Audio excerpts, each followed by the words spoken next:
Yo,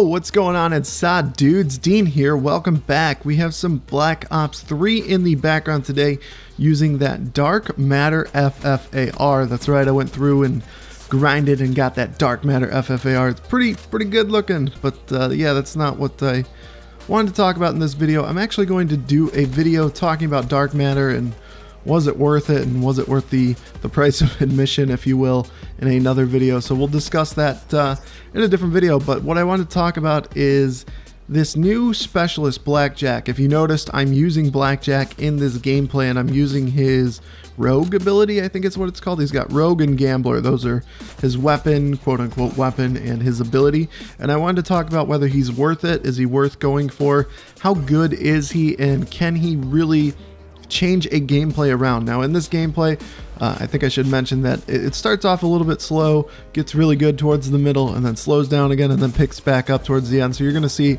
a lot of editing in this, so hopefully it's not too annoying, but I figured editing it would be better than just leaving it raw. I mean, nobody likes that. And I've also done some new color correction, so let me know if you guys think that looks good or if it looks weird.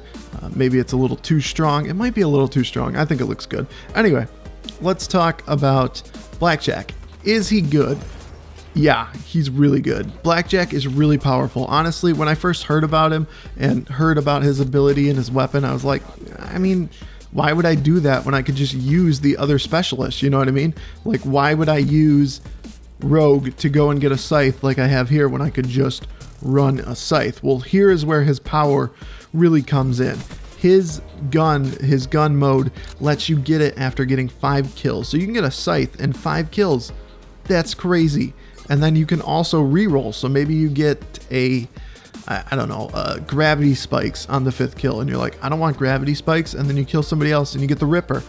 Now you can grab the Ripper. You press left on the D-pad, boom, you have a Ripper now. That's incredibly powerful, guys. That is easily the strongest ability, or I don't know, I don't want to call it an ability because it's supposed to be his weapon, but really it's an ability. That's the strongest ability in the game. You can get these specialist weapons incredibly quick, which helps you build towards your score streaks incredibly quick. It's very powerful. It's definitely worth going for, and it's definitely good that you only can use this guy like 60 minutes a week, because if you could use him for a longer period of time, it would be the most OP specialist in the game. There would be no reason to run anyone else, so maybe that would actually make him not too overpowered, because I don't know how you can steal a weapon from a guy who steals weapons, but yeah, that would make him very, very powerful if he was more than once a week, or all the time you could run him, I guess I should say. Yeah, I think he's definitely really strong. His weapon. Now, his ability, I haven't fooled around with it too much, but I did play with it, and I don't think it's that strong. You do get the ability pretty quickly, but I think you get a lot of the other specialists' abilities pretty quickly as well. Like kinetic armor, you can get pretty quickly.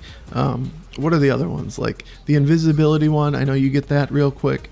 I think his ability isn't that powerful. Like it's definitely not nearly as useful as his weapon. However, I do think it is useful. I think it's good to be able to mix and match and figure out a different style you can really play. You can get invisibility, and then maybe later you can go and get kinetic armor, and that really makes for a different style of gameplay.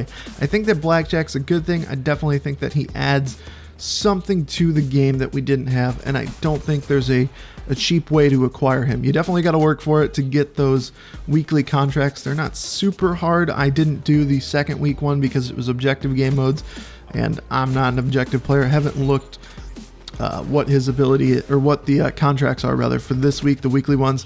It's the Monday of 6/27/2016 when I'm recording this, so like the new contracts have just come out and I haven't checked what they are yet, so maybe it's more worth it this week. But the very first week it was like get 50,000 score and 30 wins or something like that. That wasn't too difficult. I definitely was able to achieve that, and I still have a little bit of time left on Blackjack because I've been playing with him sporadically. I didn't want to waste all the time, especially when I saw the contract and I was like, I know I'm not going to do this second one. Yeah, that's pretty much it in regards to Blackjack. I think he's definitely a very, very, very powerful specialist. If you can and you're still playing Black Ops 3, I would definitely advise trying to go and get Blackjack. I think that he's a lot of fun and his weapons are super powerful. Like, do this and then run some higher score streaks, and I bet you could probably get those higher score streaks that you've been going for. And watch this in a couple seconds here. I've got this war machine out here, and watch how this thing just does me dirty. So I shoot it, it hits a teammate and kills me. Like, what? That's it for the video, guys. If you enjoyed it, please be sure to give it a like. Theater mode kind of screwed me here and it ended the gameplay early, but I don't think I got another kill.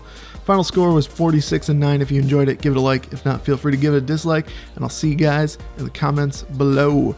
Peace.